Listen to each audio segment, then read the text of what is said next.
ارتھ quick, زلزلہ، یہ کیسے آتا ہے؟ آئیے میں بزرگان دین کی کچھ باتیں آپ کو سناتا ہوں۔ سیدنا انس بن مالک رضی اللہ تعالیٰ عنہ نے ایک مرتبہ صدیقہ کائنات ام المومنین حضرت عائشہ صدیقہ رضی اللہ تعالیٰ عنہا سے دریافت کیا کہ زلزلہ کیوں آتا ہے؟ ام المومنین نے فرمایا جب لوگ زنا کو حلال کر لیں، شراب پینے لگیں اور گانے باجے کو اپنا مشغلہ بنا لیں تو پھر اللہ کی غیرت جوش میں آتی ہے اور زمین کو حکم ہوتا ہے کہ زلزلہ بپا کر دے۔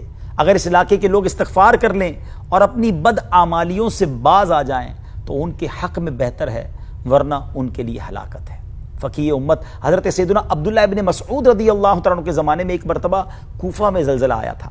انہوں نے اعلان عام کیا کہ اے لوگو، یقیناً تمہارا رب تم سے ناراض ہو گیا ہے، اگر اس کی رضامندی چاہتے ہو تو فوری طور پر اس کی طرف رجوع کرو اور اجتماعی توبہ کرو، وگرنہ اسے یہ پرواہ ہرگز نہ ہوگی کہ تم کس وادی میں ہلاک ہوتے ہو۔ عمر ثانی عادل حکمران حضرت عمر بن عبدالعزیز رضی اللہ تعالیٰ عنہ نے ایک مرتبہ جب زلزلہ آیا تو اپنے تمام گورنروں کو ایک خصوصی پیغام بھیجا جس میں آپ نے فرمایا سنو اور اچھی طرح جان لو کہ زلزلے کے جھٹکے سزا کے طور پر آتے ہیں، لہذا تم صدقہ و خیرات کرتے رہو، توبہ و استغفار میں لگے رہو اور حضرت آدم علیہ السلام کی یہ دعا مانگتے رہو۔ ناظرین، آپ بھی اس دعا میں شامل ہو جائیں۔ ربنا ظلمنا انفسنا وان لم تغفر لنا وترحمنا لنکونن من الخاسرین۔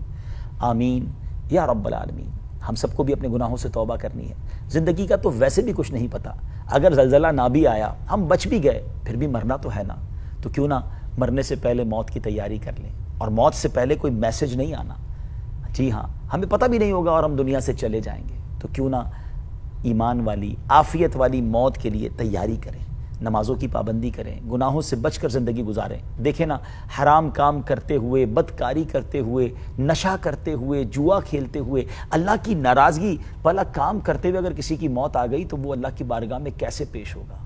کاش نماز پڑھتے ہوئے، قرآن پڑھتے ہوئے، سجدے میں، اے کاش تلاوت قرآن کرتے ہوئے یا درود پاک پڑھتے ہوئے موت آ جائے تو سبحان اللہ، اچھی موت ہے نا۔ اللہ کرے کہ ہم اچھے کاموں میں زندگی زیادہ گزاریں۔